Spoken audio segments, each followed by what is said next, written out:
اللہ تبارک و تعالیٰ کے حمد و ثنا اور درود حضور سرور کائنات مغفر موجودات احمد مجتبیٰ حضرت محمد مصطفیٰ صلی اللہ تعالیٰ علیہ وسلم کی دربار گہربار میں پیش کرنے کے بعد نہایت واجب القدر قابل صد احترام بزرگوں، دوستوں، نوجوان ساتھیوں، میں نے آپ کے سامنے اللہ جل وعلا کے پاک کلامی سے ایک آیت کریمہ تلاوت کرنے کا شرف حاصل کیا۔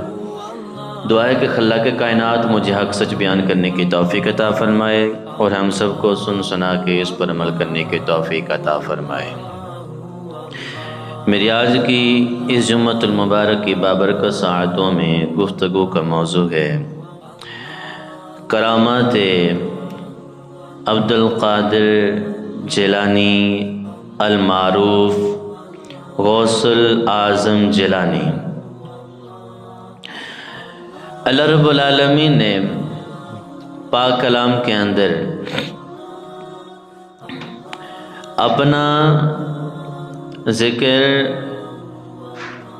اور اپنے بندوں کے ذکر کی بات کرتے ہوئے ارشاد فرمایا فاذکرونی اذکرکم واشکروا لی ولا تکفرون۔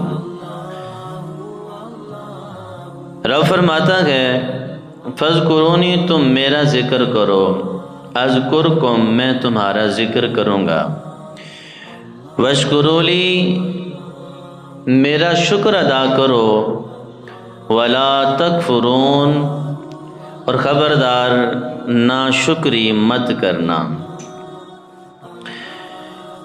یہ اللہ رب العالمین کی رحیمی اور کریمی ہے کہ خلاق کائنات نے فرمایا فاذکرونی، میرے بندو تم میرا ذکر کرو۔ غور کریں، بندوں کا کام ہی اللہ کا ذکر کرنا ہے۔ اللہ رب العالمین نے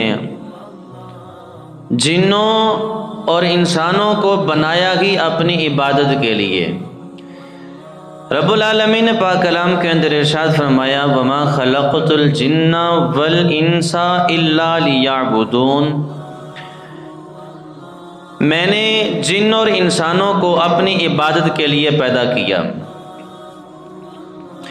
ہماری تو تخلیق کا منشا ہی اللہ رب العالمین کی عبادت کرنا ہے، رب کو راضی کرنا ہے، اپنی نیاز جبیں کو اللہ کے حضور جھکانا ہے۔ لیکن پھر بھی اللہ رب العالمین ارشاد فرما رہا ہے فاذکرونی، اے میرے بندوں میرا ذکر کرو، اذکرکم، میں خدا تمہیں یاد کروں گا۔ اس سے دوسرا نقطہ اور دوسرا فائدہ یہ بھی حاصل ہوا کہ اللہ رب العالمین جبار بھی ہے اور قہار بھی ہے۔ لیکن اس آیت کریمہ سے معلوم ہوتا ہے کہ رب العالمین کے جباری اور قہاری پر رب العالمین کی کریمی اور رحیمی کا غلبہ ہے۔ رب جبار بھی ہے، قہار بھی ہے، لیکن اس جباری اور قہاری پر جو غلبہ ہے وہ رب العالمین کی رحیمی اور کریمی کا ہے۔ ان رحمتی تغلب غضبی، اللہ کے غضب پر اللہ کی رحمت کا غلبہ ہے۔ اللہ رب العالمین کی رحیمی کریمی کو دیکھنا ہو تو اس آیت کریمہ سے ہمیں واضح طور پر سمجھ آ جاتی ہے کہ اللہ رب العالمین اپنے بندوں پر کتنا رحیم اور کریم ہے۔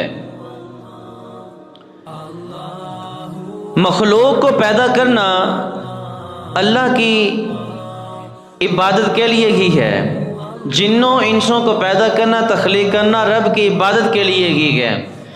لیکن ساتھ اللہ رب العالمین نے اپنے بندوں پر اپنا رحم و کرم یہ فرمایا کہ تمہارا مقصد صرف اور صرف اللہ کی عبادت کرنا ہے، لیکن اس کے ساتھ ساتھ یہ بھی ارشاد فرما رہا ہوں اگر تم مجھے یاد کرتے رہو گے تو میں تمہیں یاد کرتا رہوں گا۔ حدیث قدسی سماعت فرمائیں، جامع ترمذی کے اندر یہ حدیث قدسی موجود ہے۔ اللہ رب العالمین نے ارشاد فرمایا اے میرے بندو تم فرش پر بیٹھ کر میرا ذکر کرو گے، میں عرش معلیٰ کی بلندیوں میں تمہارا ذکر کروں گا۔ تم میرے مقبول اور محبوب بندوں میں میرا ذکر کرو گے، میں فرشتوں کی جماعت میں اللہ تمہارا ذکر کروں گا، میں نبیوں کی صفوں میں تمہارا ذکر کروں گا، اور تم میرا ذکر زندگی بھر کرو گے، اور میں تمہارا چرچا تمہارے مرنے کے بعد بھی کر دوں گا۔ جتنی سانسوں کی مالا تمہاری چل رہی ہے، تم میرا ذکر کر رہے ہو، مجھے یاد کر رہے ہو، سانسوں کی مالا ٹوٹ جائے گی، اور تم جو مجھے یاد کرتے ہو یہ بھی ختم ہو جائے گا، لیکن اگر تم مجھے یاد کر کے جاؤ گے تو میں رب تمہارے انتقال کے بعد بھی تمہارے چرچے برقرار رکھوں گا۔ اور اس کی واضح دلیل جو ہے وہ حضور غوث پاک رضی اللہ تعالی عنہ کی ذات ہمیں نظر آتی ہے۔ حضور عبد القادر جیلانی رضی اللہ تعالی عنہ نے اللہ رب العالمین کو پوری زندگی یاد رکھا، اللہ کو یاد کیا، تو جب آپ دنیا چھوڑ کر چلے جاتے ہیں، اس فانی دنیا سے کوچ کر جاتے ہیں اور دار بقا کی طرف چلے جاتے ہیں، تو اللہ رب العالمین نے آپ کے دنیا سے جانے کے بعد بھی آپ کے چرچوں کو برقرار رکھا۔ یہ ہوتا ہے اللہ کا ذکر، اور یہ ہوتا ہے رب کو یاد کرنے کا اجر کہ بندہ زندگی بھر یاد کرتا ہے، لیکن بندے کو اللہ رب العالمین اس کے مرنے کے بعد بھی یاد فرماتا رہتا ہے۔ اللہ کو یاد کرنے والے کی جو محبت ہوتی ہے اس کے دنیا سے رخصت ہونے کے بعد بھی اللہ رب العالمین اپنی مخلوق کے دلوں کے اندر زندہ اور برقرار رکھتا ہے۔